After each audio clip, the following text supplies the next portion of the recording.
আদাব, আমি Swapan Kumar Biswas, assistant teacher, Samajpur secondary girls school. প্রিয় শিক্ষার্থী বন্ধুরা, তোমরা ভালো আছো নিশ্চয়ই? হ্যাঁ, আমিও ভালো আছি। আজকে তোমাদের সাথে আমি যে বিষয়টির উপর ক্লাস করব, ক্লাস হচ্ছে অষ্টম শ্রেণীর ইংলিশ গ্রামার অংশ থেকে ভয়েস।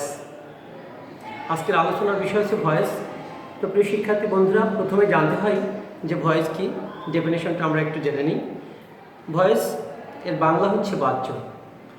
তো ভয়েস কাকে বলে সেই বিষয়টা আগে আমাদের জানা খুবই জরুরি। তাহলে ভয়েস কি? ভার্বের ক্রিয়া সম্পাদনের যে পদ্ধতি সেটাই হচ্ছে ভয়েস। বুঝতে পারছি? হ্যাঁ, ভার্বের ক্রিয়া সম্পাদনের যে পদ্ধতি সেটাই হচ্ছে ভয়েস। তাহলে ভয়েস এখন বলতে স্যার ভয়েস কয় রকম হয়? হ্যাঁ, অর্থাৎ ক্লাসিফিকেশন কয় রকম হয়? ভয়েস হচ্ছে দুই পদ্ধতির হয়, দুই পদ্ধতিতে বলা, অর্থাৎ শ্রেণী বিভাজন করতে গেলে যদি বলতে হয় ভয়েস কত প্রকার, আমরা সাধারণভাবে বলতে পারি যে ভয়েস দুই প্রকার। একটা হচ্ছে অ্যাক্টিভ ভয়েস আর প্যাসিভ ভয়েস। তাহলে আমরা দেখি ভয়েসের বিভাজনটা এরকম যে একটি হচ্ছে অ্যাক্টিভ ভয়েস আর number 2 passive voice. Passive voice. প্রিয় শিক্ষার্থী বন্ধুরা, অ্যাক্টিভ ভয়েসের বাংলা হচ্ছে কর্তৃবাচ্য। তো কর্তৃবাচ্য আর প্যাসিভ ভয়েস হচ্ছে কর্মবাচ্য। তাহলে আমরা ডেফিনিশন অনুযায়ী জানি যে আসলে অ্যাক্টিভ ভয়েস কি। কোনো সেন্টেন্সে সাবজেক্ট যখন সক্রিয় থাকে তখন সেই ভার্বটা অ্যাক্টিভ ভয়েসে কাজ করে আর কি। অর্থাৎ আমরা বলতে পারি যে সেন্টেন্সে কর্তা নিজেই সক্রিয়, অর্থাৎ সাবজেক্ট সক্রিয়, সেই সেন্টেন্সটাকে আমরা বলবো কি অ্যাক্টিভ ভয়েস। আর যে সেন্টেন্সে কর্তা নিষ্ক্রিয়, হ্যাঁ, সেটা হচ্ছে প্যাসিভ ভয়েস। কথাটা ক্লিয়ার? হ্যাঁ প্রিয় শিক্ষার্থী বন্ধুরা, আমরা তো অ্যাক্টিভ ভয়েস কি, ভয়েস কত প্রকার আমরা সেটা বুঝে ফেললাম, তাই না? হ্যাঁ, যে আমরা তাহলে কি শিখলাম যে ভার্বের ক্রিয়া সম্পাদনের যে পদ্ধতি, ক্রিয়া সম্পাদনের যে পদ্ধতি সেটা হচ্ছে ভয়েস। ভয়েস দুই রকম, অ্যাক্টিভ ভয়েস আর প্যাসিভ ভয়েস। অ্যাক্টিভ ভয়েস হচ্ছে কর্তা সক্রিয় থাকে, আর প্যাসিভ ভয়েসে কর্তা নিষ্ক্রিয় থাকে। ক্লিয়ার? হ্যাঁ, তাহলে আমরা বুঝে নিই যে ভয়েস কিভাবে সাধারণভাবে ভয়েস রূপান্তরিত। আমরা একটু ভয়েসটা নিয়মটা শিখে নিই। হ্যাঁ প্রিয় শিক্ষার্থী বন্ধুরা, তাহলে হোয়াইট বোর্ডটা ফলো করি। ভয়েস সেন্স, এই ভয়েস সেন্সের সাধারণ একটি পদ্ধতি আছে, হ্যাঁ, যে পদ্ধতির মাধ্যমে প্রিয় শিক্ষার্থী বন্ধুরা এই সাধারণ পদ্ধতি আমরা একটু শিখে নিই। এই পদ্ধতিটা যদি আমরা প্রাথমিকভাবে শিখে নিই তাহলে আমরা কিন্তু ভয়েস মানে একেবারে 50% এগিয়ে যাবো আর কি সমাধান করতে, কীভাবে অ্যাক্টিভ থেকে আমরা প্যাসিভ করবো। নাম্বার 1, যে আমরা লিখি যে অবজেক্টই সাবজেক্ট হয়। হ্যাঁ, অবজেক্টই সাবজেক্ট হিসেবে বসবে। তারপরে নাম্বার 2, যে অবজেক্টটি সাবজেক্ট হবে তার নাম্বার পারসন, অর্থাৎ এনপি আমরা সংক্ষেপে বলি, এবং প্রদত্ত বাক্যের বা প্রদত্ত সেন্টেন্সের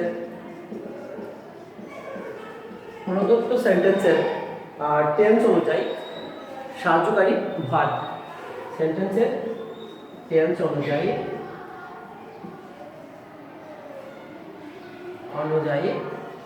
কি বলো? সাহায্যকারী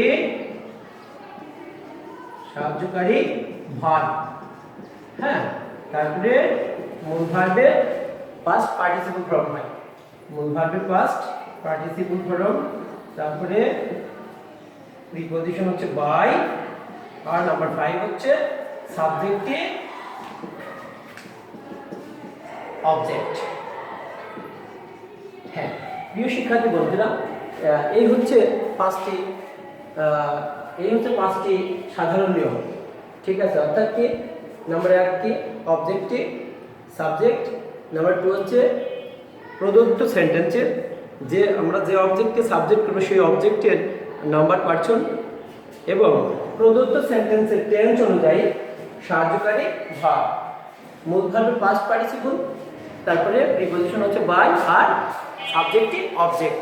এই হচ্ছে সাধারণ নিয়ম। হ্যাঁ, অর্থাৎ এটা হচ্ছে কিভাবে আমরা সাধারণভাবে অ্যাসার্টিভ সেন্টেন্স এর মানে সমাধান করতে পারবো, অ্যাক্টিভ ভয়েসকে আমরা কিভাবে প্যাসিভ করতে পারি। হ্যাঁ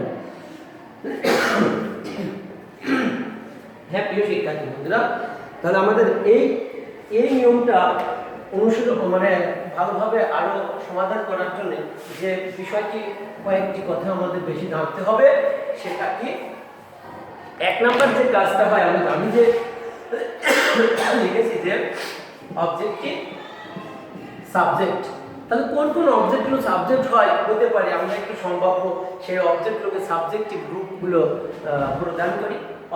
অবজেক্ট যদি মি থাকে তাহলে সাবজেক্ট হবে কে, আই। যদি আস থাকে সাবজেক্ট হবে ওই। এর ইউ যদি অবজেক্ট থাকে তাহলে ইউই কি হবে, সাবজেক্ট হবে। ঠিক আছে, এইভাবে যদি হি থাকে, সরি হিম থাকে অবজেক্ট, তাহলে সাবজেক্ট হবে কে, হি। হার অবজেক্ট থাকলে সাবজেক্ট হবে সে, আর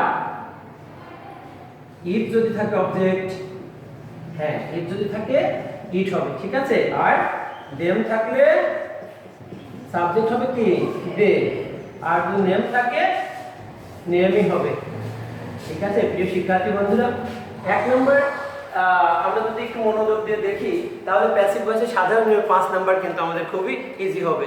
অর্থাৎ এখানে আমরা লিখেছি সাধারণ নিয়মের মধ্যে এক হচ্ছে যে অবজেক্টিভ সাবজেক্ট, আর নাম্বার 5 এ একটু ফলো করে দেখো সাবজেক্টিভ অবজেক্ট, তাহলে এটার উল্টা দিলে কিন্তু কাজটা সম্পন্ন হবে।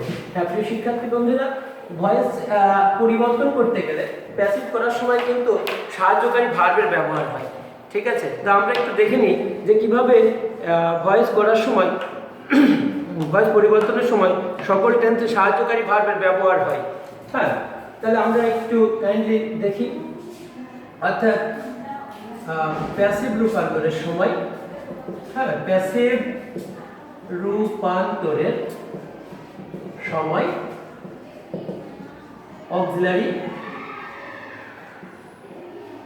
ভার্ব এর ব্যবহার।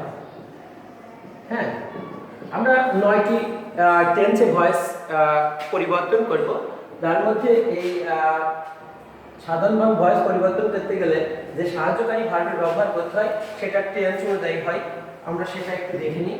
যদি সেটা প্রেজেন্ট ইনডেফিনিট হয়, প্রেজেন্ট ইনডেফিনিট হয় কি অ্যাম, ইজ, আর ব্যবহার হয়। প্রেজেন্ট ইনডেফিনিট টেন্সের অ্যাক্টিভ ভয়েসকে প্যাসিভ করতে গেলে সাহায্যকারী ভার্ব কি ব্যবহার হয়, অ্যাম, ইজ, আর।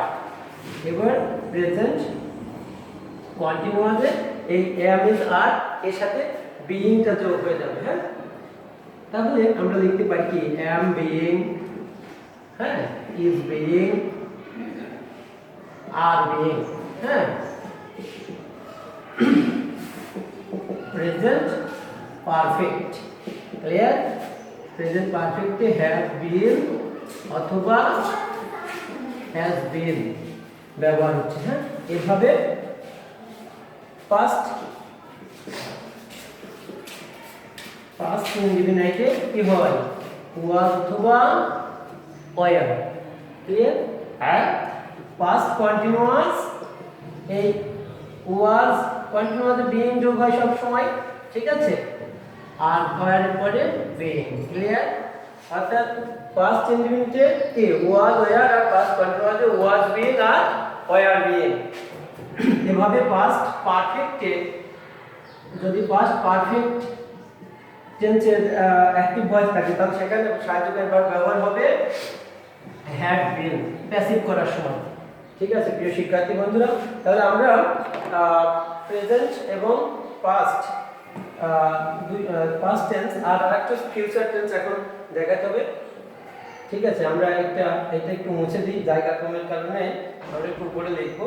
তাহলে আমরা প্রেজেন্ট টেন্স হচ্ছে কি present indefinite am, is, are present কন্টিনিউয়াসে am being, is being, are being, প্রেজেন্ট পারফেক্টে have been অথবা has been, আর পাস্ট ইনডিফিনিটে was were, পাস্ট কন্টিনিউয়াসে was being, were being, আর পাস্ট পারফেক্টে had been অথবা পাস্ট পারফেক্টে had been। হ্যাঁ, এভাবে আমরা ফিউচার টেন্সটা একটু দেখাই, একটু দেখো ফিউচার টেন্সে কীভাবে ব্যবহার হয় সাহায্যকারী ভার্ব, হ্যাঁ, প্যাসিভ করার সময়। তাহলে ফিউচার ইনডেফিনিট টেন্সে শ্যাল বি অথবা উইল বি ব্যবহার হয়। কন্টিনিউয়াসে এই আগের মতোই এগুলোর পরে বিইং যুক্ত হবে, অর্থাৎ শ্যাল বি বিইং অথবা উইল বি বিইং, ঠিক আছে। আর ফিউচার পারফেক্টে শ্যাল হ্যাভ বিন অথবা উইল হ্যাভ বিন। হ্যাঁ, প্রিয় শিক্ষার্থী বন্ধুরা, আমরা সাধারণ নিয়ম আলোচনা করছি। এখন একটি এক্সাম্পল দিলে পরে খুব সহজ হয়ে যাবে। তাহলে আমরা বুঝতে পারছি যে ফিউচার ইনডিফিনিট টেন্সে শ্যাল বি অথবা will be, future continuous shall be being, will be being, আর future perfect shall have been অথবা উইল হ্যাভ বিন। ঠিক আছে প্রিয় শিক্ষার্থী বন্ধু, তাহলে আমরা একটি হোয়াইট বোর্ডে ক্লিয়ার করি। হোয়াইট বোর্ডে ক্লিয়ার করার পর আমরা একটি এক্সাম্পল দেখি। হ্যাঁ, এক্সাম্পলটা আমরা কি দিতে পারি, যেমন আমরা লিখতে পারি যে খুব সহজ এক্সাম্পল, হ্যাঁ, যে আই ইট রাইস। আমি যদি ভুল না করি তাহলে এইটা যদি অ্যাক্টিভ থাকে তাহলে এটাকে আমরা প্যাসিভ করব। তো প্যাসিভ করতে হলে কি করতে হবে, প্রথমে আমাকে টেন্স আইডেন্টিফিকেশন করতে হবে। হ্যাঁ, আই ইট রাইস, তাহলে এটা কোন টেন্স আছে এটাকে নির্ণয় করতে হবে, অর্থাৎ এটা প্রেজেন্ট ইনডিফিনিট টেন্স আছে, কেননা সাবজেক্ট আর ভার্বের প্রেজেন্ট ফর্ম আছে। ক্লিয়ার? তাহলে আমরা সাধারণ অনুসরণ করি এখানে যে অবজেক্টটা কি, রাইট, রাইস। এখন এই রাইসের নাম্বার পার্সন, তাহলে rice third person singular number, আর এই টেন্সটা আছে কি ইনডিফিনিট টেন্স, তাহলে ইজ ব্যবহার হবে। এম ইজ আর একটা, কিন্তু রাইসের পরে এমও বসছে না আরও বসে না, তাহলে ইজ নিশ্চয়ই বসে, কারণ থার্ড পারসন সিঙ্গুলার নাম্বার। মূল ভার্বের পাস্ট পার্টিসিপল ইটেন নিয়ম অনুযায়ী কি হবে, প্রিপোজিশন বাই আর সাবজেক্টে অবজেক্ট। এইভাবে টেন্স অনুযায়ী এই যে সাহায্যকারী ভার্ব আমরা ইজ ব্যবহার করেছি, যদি কন্টিনিউয়াস হয় এখানে প্রেজেন্ট কন্টিনিউয়াস হয় তাহলে এখানে অ্যাম বিং অথবা ইজ বিং অথবা আর বিং হতো, এখানে ইজ বিং হতো। এভাবে পদ্ধতি টেন্স অনুযায়ী সাহায্যকারী ভার্ব চেঞ্জ করলেই বিভিন্ন ক্ষেত্রে আমাদের অ্যাক্টিভ ভয়েসকে আমরা প্যাসিভ সাধারণভাবে সহজভাবে ক্লিয়ার করতে পারবো। হ্যাঁ প্রিয় শিক্ষার্থী বন্ধুরা, আসলে সময় সংক্ষিপ্ত ক্লাস নিচ্ছে আর কি, যে কারণে সময় সংক্ষিপ্ততার কারণে আজকে মানে বিদায়ের সন্ধিক্ষণে এসে উপস্থিত হয়েছি। তো প্রিয় শিক্ষার্থী বন্ধুরা, তোমরা সবাই ভালো থাকবে, সুস্থ থাকবে, আর এই কোভিড-19 সময় সবসময় মানে হেলথ রুলস মেনটেন করবে এবং নিজে সুস্থ থাকবে, অপরকে সুস্থ থাকার জন্য সুযোগ সৃষ্টি করবে। এই আশা কামনা করে আজকের মতো বিদায় নিচ্ছি। দেখা হবে অন্য কোনো ক্লাসে। ধন্যবাদ সকলকে।